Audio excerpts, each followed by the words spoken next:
Want more stories in your life without adding to your TBR? That's where Audible comes in. I use it for the original novellas, the Plus catalog like Deanna Rayburn's Veronica Speedwell series, and those audiobook sales that you can beat.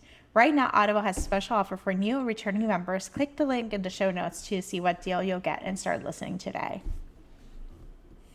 Hello, Lizzie, Christina, and Natalie. Welcome to the Retro Next podcast.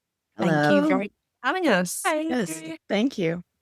Excited to have you all three here. We're so, as I was sharing with you beforehand, we're doing all things holiday season, all things Christmas, and you guys are writing some of my favorite niche of Christmas, which is tropical Christmas. It's a niche that's underserved. It is people in Southern Hemisphere and the Caribbean and many places in the equator have tropical Christmas. They do not get snow.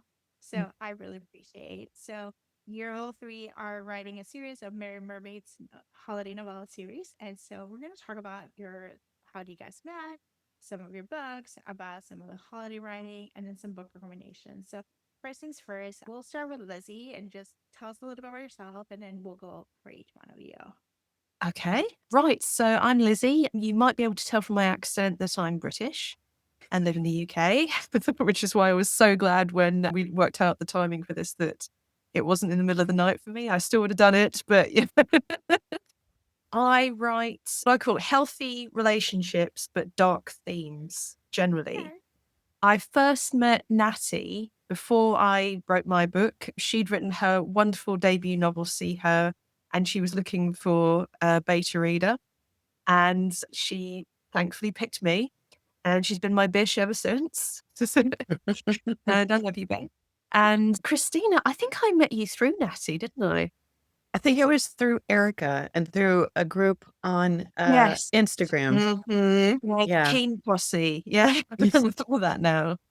Yeah, but we all got talking, and honestly, two of the best people I know. And so doing this has been something really meaningful for me. Even if we never sell a single copy, I've had a blast writing this with you both. And I love you both.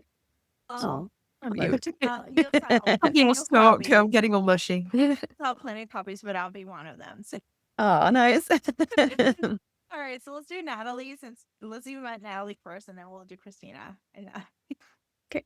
I am Natalie. I write just contemporary romance. I keep it mostly lighthearted, although I have been known to go kind of on the serious emotional side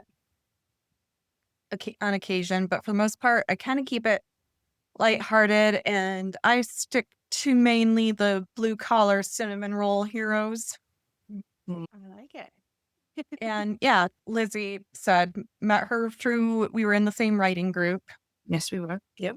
And that's Carrie and Cole's Yeah, writing group.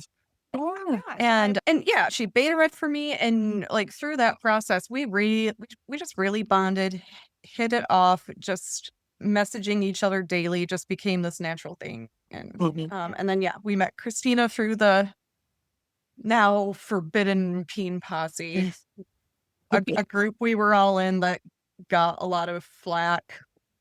Yeah, kind of fizzled out. And then Christine and I have met up a couple of times in real life and gotten to kind of become like coworkers now, helping each other out and sprinting together. So these two of my best friends right here. Ah. Yeah, so I came along through that Instagram group that it was fun for a while and then it fizzled out. But the three of us have kind of stayed in contact and continued to move through our careers as friends. And then this opportunity came along, and it started out as something completely different. And we decided to take it to the mermaid direction. And have Christina's absolutely, idea. I had just watched that Netflix documentary, Mer People, which is a great documentary if you're ever in the mood for just something kind of feel good. And I was obsessed with mermaid people. And I was like, okay, why don't we do this? They'll be bartenders. And then they also perform as mermaids. And they were like, let's do it. So here we are. Talk to us about what made you write Mermaids. I know the Mer People, obviously, documentary, Christina, but like, how did she actually put together a cohesive 3 novellas that have some sort of, even though each writer is writing their own world, it's still sharing some sort of part of cohesive world together. So, Well, yeah, go ahead. what we decided to do was basically make them coworkers. So they all work in this same bar where they are bartenders, but then during happy hour, they have the happy hour or the happy mermaid hour water tank. And they get in there and they perform. And like one of them will perform while the others serve and they kind of switch off. And then there's a much larger sort of lagoon that they also swim in on the weekends for a big weekend show. And there are all these rescue animals in there. And so we just had this like really fun time sort of creating this shared universe of this strange little bar called the Salty Palms. And it's just this little bar in an island off of Florida.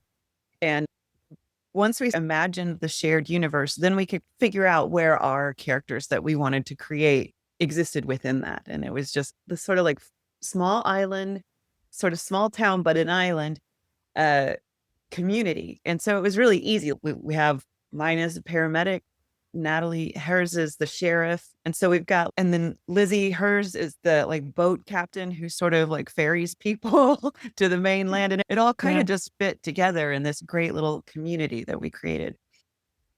I love this. All right, so let's talk about, we're going to talk about each of the books in the series, and each author can give us their elevator pitch. So we're starting Season Greetings by Christina. This is obviously the paramedic and a mermaid. And so, Yes. just, and it's insta-love, which is, if you like insta-love, this one will deliver. Yes. Well, it's kind of funny because it starts out insta-love and then it ends up turning into slow burn. Because Forced slow burn. yeah, because she is a mermaid who falls out of the water tank. And when she falls out, they call 911. And that's when the paramedic shows up. And that's how she meets her paramedic. And it turns out that when she's not in water, she's an absolute walking disaster. She's just they call her Calamity Tate because she's constantly falling and messing things up. So she's got a broken arm, so she can't swim. And her paramedic kind of continue to bond as he keeps kind of like saving her from falling. But at one point, she falls on him and injures him in a very severe way that turns their insta love into slow burn because he basically can't do anything physical. And so it's kind of just very silly, funny comedy, a little bit of like physical comedy because they fall on each other all the time. But yeah, it was a super fun one to write because he's the absolute epitome of hero and she's just enjoy themselves. And so they kind of slowly become connected over the course of healing. They're both like, she's got a broken arm, he's got a broken appendage. They just like slowly get to know each other while they're healing. So that's why it turns into slow burn a little bit, but it's a lot of fun. It's the best of both worlds. You get it's a lie part, and then you get, we're gonna build this out. Got some time here. Exactly. Awesome. All right, Natalie, talk to us about Tropical Tidings. Am I allowed to swear on here? Yes, you are. It's explicit. I'm rated explicit, so we're good. So yeah, my heroine is just, she is the town bitch. People often wonder how she keeps her job at the bar. But I think it's because customers seem to find it entertaining. But she's like tall, kind of Amazon ice queen, kind of just intimidating all around. And yeah, she's super bitchy. However, the sheriff of the island and he's her opposite. This is reverse Grumpy Sunshine. He's just happy-go-lucky. And he's had a crush on her since childhood, despite her demeanor. And so it's fun because while he's had a glow up, he was always like the scrawny kid. But now he's like just the tough, handsome sheriff, and he's finally going to shoot his shot, and it's easy for him because he's had to come arrest her. So the book literally starts out with him being like, oh, yay, she's in my jail cell. She can't go anywhere to hit on her, and as expected, she blows him off. But lovely friends and coworkers help him conspire to get a date with her. Rest me, daddy. That's Yes. her attitude towards the end. Very- I love this. And then we got Jingle Shells, which is the merge of convenience. Yes. Mary. So, yes, she is British because I thought a bit of representation from the Gulf of Mexico. She's studying for her PhD in marine biology. So she's half working at Merry Mermaids so she can be employed, and the other half is studying for a PhD and working at the local aquarium. And that's where a lot of the cute animals come in, like Jerry Lee, the mischievous sea lion, who was great fun to write. He, like was mentioned before, is the sort of the ferryman, but he also takes people out on his yacht, lives on his yacht, and takes them out sort of whale watching or fishing, that sort of thing. He is actually Grey Ace, which was very fun to write. And I spoke to some of my Grey Ace friends and they seemed to be pleased with what I put. So fingers crossed I got it right, guys. He's always had a massive thing for Clem. That's her name, Clem, since he first saw her. And now she's under threat of being deported because her sponsor has suddenly reneged on their agreement with immediate effect. So she can't find a way to stay. She's got to go back to England and completely forget everything about her PhD. So in swoops Lincoln and says, "Hey, I'll marry you." And yeah, so he gets his wish, but, to be married to Clem, but not in the way he thought. And she's like, wow, this really handsome guy with a yacht wants to marry me. This is handy. And he's very pretty. So that was a lot of fun because I've never done Marriage of Convenience before. Yeah. I think you should touch on Grey Ace a little bit, Lizzie, because I know I didn't know what it was. Oh, until you okay. wrote this. No, there's a spectrum of asexuality. On one end, absolutely no attraction to anybody, regardless of gender, even repulsed by sex. Grey Ace people they're mostly, I can't speak for all Grey Ace people, but generally speaking, it means that sexual attraction is possible under certain circumstances.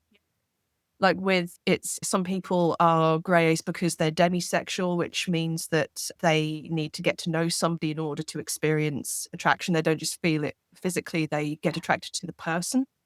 That's sort of what happened with Link, is he is a pure, untouched maiden. So yeah, male virgin representation. But yes, he describes himself at one point as clemosexual because she's literally the only person he's ever felt attracted to, other than Eliza Dushku when she played Faith in Buffy the Vampire Slayer, but that was never going to happen.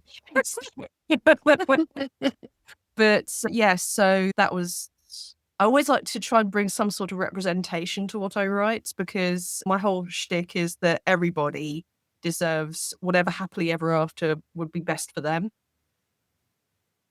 That's what I try and bring to my books. And in my other books, I've got people who face infertility, people who have severe mental health issues or can't talk, that sort of thing. Not selective mutism, but actual, they have an injury.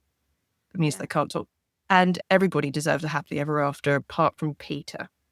And if you've read the Wishbone Tattoo series, you know who I'm talking about. Awesome. The ex-boyfriend. Look at Natty's face.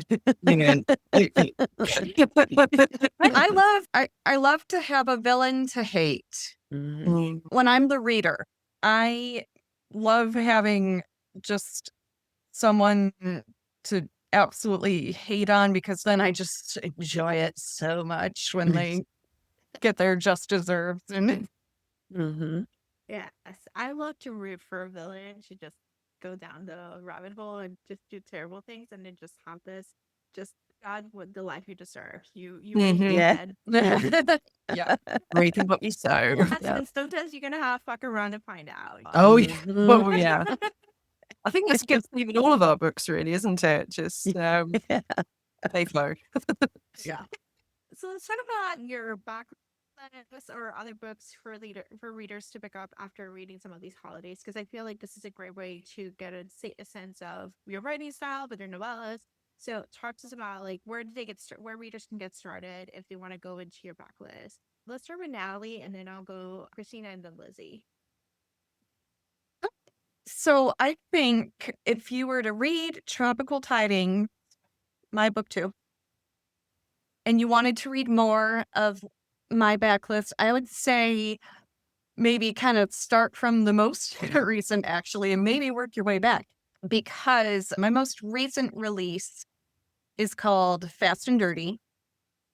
It is book one of a small town rom-com series and I've only got the one book out, but there's two more coming. And it's based on dirty jobs. Yeah. Like I said, blue collar heroes. Anyway, Fast and Dirty is pretty funny. Small town rom-com, going by the feedback I've gotten from it. And I had not quite put it out yet when we came up with this idea. And so I decided to write our Merry Mermaid characters into the epilogue. So I've got my two main characters from Fast and Dirty going on their honeymoon at the Salty Palms Resort and witnessing some shenanigans. I feel if you really enjoyed the Merry Mermaid series and you're hopefully having a little bit of a book hangover and you just need another hit, go to my book Fast and Dirty and you'll see us in the epilogue there. And it's very sexy, very dirty and funny. And before that, I've got on more of the serious side, another small town romance. It's more deeply throw your heart in a blender emotional. And then my biggest series, or not biggest in size, amount of books would be a Rockstar series. I am excited to try in some of your backlists, and I'm just definitely going to do Fast and Dirty first because we got to keep having the characters live a little more time with that. So Right. that's exciting. You'll have a good time, I think. A lot of people have seemed to specifically enjoy a certain side character. Yeah. I'm intrigued. Agnes. Her name's Agnes, and she's the town crazy lady. Like, just We love Agnes. We crazy stand Agnes. geriatric. Yeah. I love She it. gives no fucks. I love that energy. Yeah. Nice. All right, Christina, tell us where readers can get started after they finish the So- Mermaids. Sure. I would say that probably the best series, if they like the Merry Mermaids vibe, my Hearts of Texas series is a good fit. It's a small town firefighter series set in central Texas, the hill country. And it is a rom-com, mostly rom-com. There are some suspense elements. There's some drama. I do touch on like mental illness issues and stuff like that. And so with everything I write, I always say ish, like rom-com-ish and dark-ish, because I'm never like 100% in one thing or another. I've always got my toe in everything, but I would say that's the most like what I've written in this one. And it's firefighters. So the first one is a firefighter cat dad, and he just rescues cats everywhere he goes. He's always rescuing cats. And so he's just adorable. And the cats are a lot of fun too. And then he falls in love with his neighbor who's remodeling her house.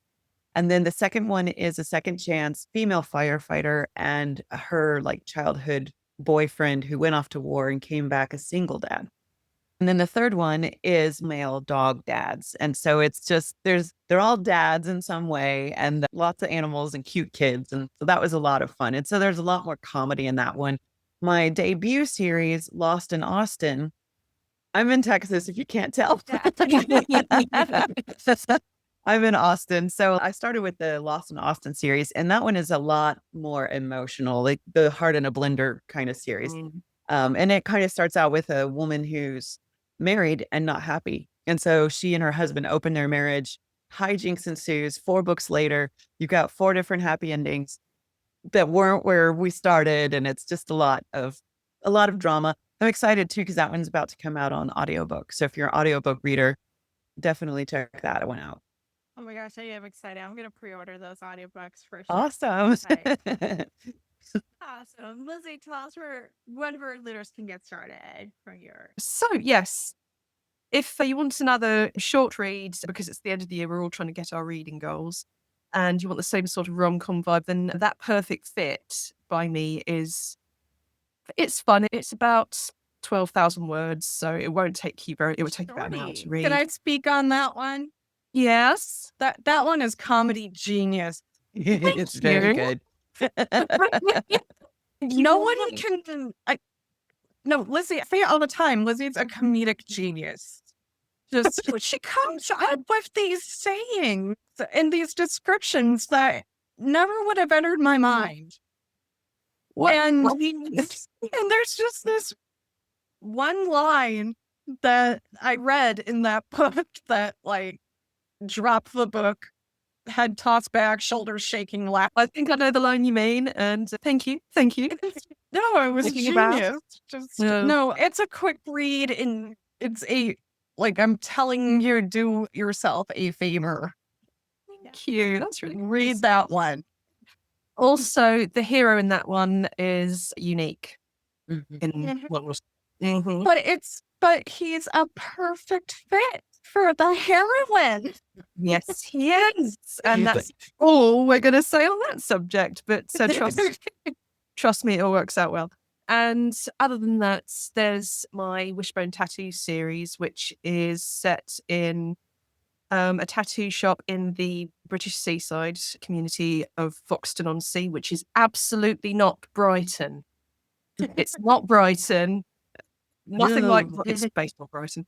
The heroes are all, well, Leo's half Cajun, but the other two are full Cajun. And they're living in the UK for reasons that become apparent. And the first one is, I'd say, hurt comfort, very emotional, all of the feels, happily ever after, love after divorce and or abuse, and that sort of thing. And that's a very personal story to me because it's semi-based on my own relationship with my husband. He's not a Cajun tattoo artist, but there's some things that happen in the book that actually happened in real life. Book 2 is, check the trigger warnings. That's all I can say about that, because not a single alpha reader, and I believe that includes Natalie, if not Christina as well. Not a single alpha reader made it through the prologue without crying, ugly crying and sending me abusive messages going, "Why have you done this to me? I hate you. Please finish the book." Yeah, that one's opposites attract, very high trauma, but a guaranteed HEA because duh. And then it's one of the most satisfying HEAs though, because of the trauma. Mm-hmm. Oh yeah, they have to work for it. I put my characters through my paces, but the happy ever after is worth it, I think. And then the third book is Best Friends to Lovers. He fell first. It's always been her. Surprise pregnancy. Did I say that out loud? Sorry. One and only surprise pregnancy I will ever write. Ever. Because my God, I'm child free, and I spoke to a lot of my friends who have been pregnant and given birth. And I asked them to tell me everything about pregnancy that isn't portrayed. And dear God, those women are heroes. But pregnancy is a trip, man. It's wild. But yeah, so that happens in that book. There's a spin-off called Still, which is about a couple of side characters in the Wishbone world. I've got 3 more spin-offs planned. And I got a character named after me. You did. Yes. The FMC in Still is called Nat, for this Nat, and there will be a Christina in a future book. So, you know. Also, I wanted to add that if I had to recommend one book from Christina and one book from Natty, for Natty, I think it's got to be Lavender Moon, which is the heartfelt one-off that she spoke about. I read it and I was like, what have you done with my heart? Seriously? And yeah, you have to read it. It's Just gave childhood. it a gentle pulverizing. Oh yeah, I mean there were some bits in that book where I was crying, actual tears, and yeah, I'm so proud of Natty for writing it. And for Christina, I'm sorry, it's got to be all the rest. Oh, wow. Oh, Manic! Manic is like Yeah. one of my all-time. I think he's probably top 3 romantic heroes of all time because he's just Awesome. so real. And the bit with the tail, I mean, just Okay, so that's book 4 of my Lost in Austin series, and it yeah. is the book wasn't going to actually be written. I was going to write it about these 3 best friends that moved to Austin from Tennessee. And when I was writing those, there's this side character, Cheryl, that everybody just loved. This roller girl, full of energy. And then there was the bartender Manic, who is a former circus sideshow performer. And everybody was like, you need to give Cheryl her own book. And I was like, well, who? Oh, obviously Manic. So I gave Cheryl and Manic a book. And if I may, Manic makes an appearance in Paul Dembroyak's book, Breath to Mhm. Bear. Yep. Cheryl's in there too. Hey. Yeah. Because my stuff is all set in 2005. And so they're still kind of like running the bar together by the time that Paula's characters come through Austin for South by Southwest, I think is why they're there. 'Cause she does Rockstar. So yeah, that was really fun. I was like, woo! I love this like fun connection of the 3 of you and having share worlds and share connect, like share stuff. Like I love that you 3 have been like working together and like really Yeah. supporting each other. Oh, yeah. Oh, Gosh, yeah. Like Christina and I we're done with the mermaids, and we're working on our own things now. But we're on Zoom probably twice a week helping each other. Just Yeah. sprinting together. Because And it's like that partner, the Yeah. accountability partner really helped. And yeah, and it's not always having to do with the books themselves. We'll talk about marketing and yeah. and stuff like that. And so it's like incredibly supportive. And then yeah, Lizzie and I like will cross our characters over quite a bit. Oh yeah. Oh yeah, absolutely. She helped me write the last book in my Rockstar series because Yeah. she just has such a bond with that particular character. And she's able to kind of get in, and even though he's my character, she's just so able to get inside his head. Yeah. I just And love so him and she he's my helped me soulmate. write the last book, The Crazy Drummer, Chris. And then, of course, we incorporated her. We've decided Leo from her Wishbone series, he and this crazy drummer have kind of a long distance bromance going on. That was so much fun to write, seriously. Because And so, yeah, we've crossed over many times. Yeah. I love it. yeah, so much I love fun bringing your characters into mine and seeing mine brought alive in yours. It's just, yeah, love it. It's like just this refreshing moment, and you kind of get the smile on your face as you're writing it. Yeah, absolutely. And literally the only reason I'm not in a lot of your sprinting sessions is because of a time difference. Oh, we know. Yeah, Exactly. basically. You are still part of this. You are still part of this. What do we call it, Christina? This like work environment. I don't We're know. co-workers, and we're definitely going to do this again. I think team up again for more novellas. And Oh, definitely. I'm coming up with all sorts of wacky ideas. I had a great one yesterday about the cowboys. Yeah, We were talking about burlesque performers too. There's all I do kinds. burlesque. Yeah, Christina and I have talked about Yes. burlesque. I've talked about it's- ladies in yes. male-dominated professions like lingerie football, or maybe they run a mechanic shop. And then yesterday, yes, I came up with a cowboy-themed escort service.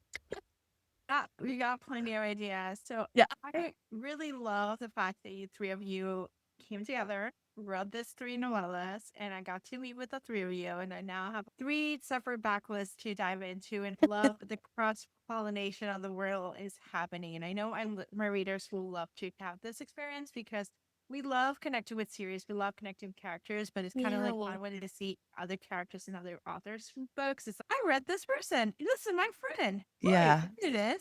And so I love please that. keep doing that because Awesome. love that. It's wild. Lizzie, Christina, and Natalie, tell us where you can find you online. So we'll start with Lizzie and then Christina and then Natalie. Online, you can find me on Instagram at Lizzie Stanley Author. And on TikTok, you can find me at lizziestanley.author. You'll know it's me. It's the one with the sunflower emoji.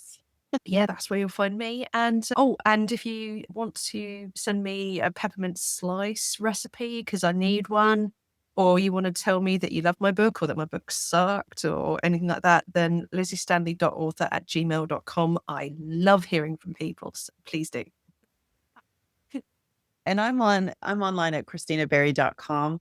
You can contact me through there. Also, I'm on all social either as Christina Berry author or author Christina Berry. It depends on which social network it is, but that's generally those are my two different, what's the word I'm looking for? My name's on there. I'm most active probably on Instagram as far as like chatting, and actually with Facebook too. I've got my Facebook group on there. I love posting dirty jokes in my Facebook group. So Oh, yeah. Oh, yeah. yes. I writing and saying all of them. So, yeah. Yeah. The one this week was like this necklace that looks like a pearl necklace, but it's like raindrops. But it doesn't look like raindrops. I'm like, oh, okay. Natalie's face. We had this chalk, Christina. Oh, right. Natalie doesn't like fluids. I almost forgot. You gotta stop talking. I gotta stop talking about fluids around her. Sorry. I'm gonna develop some kind of Pavlovian barf reflex. Sorry, Lizzie. Yeah, which is also a fluid. All right, Want to see Natalie. Natalie heave? Hey, Natalie, fluids. All right, Natalie, tell us where you can find you online. I am on Instagram as natalie.parker.author. And my Facebook group is Natalie's Backstage VIPs. I developed that name while writing my long and extensive Rockstar series. So that's where you'll find me being me. Whatever's on my mind, I throw on there. And I'm trying to I got locked out of my TikTok account, so I've had to start fresh. So let me look up my new user handle, but I definitely need the followers. I believe that Nat Parker Romance Books is my new TikTok handle. I really need the followers. And then my website is just Natalie Parker Romance. Awesome. Well, thank you, Lizzie, Natalie, Christina, for being on the show. Thank you. Thank you so much for having us. Thank you, for Laura. giving us this been time, really this fun. platform. This Really has been appreciate it. fun. Thanks for listening to the What to Read Next. For more book lists, cozy reads, and library tips, visit the whattoreadnextblog.com. Your next great read might be waiting there.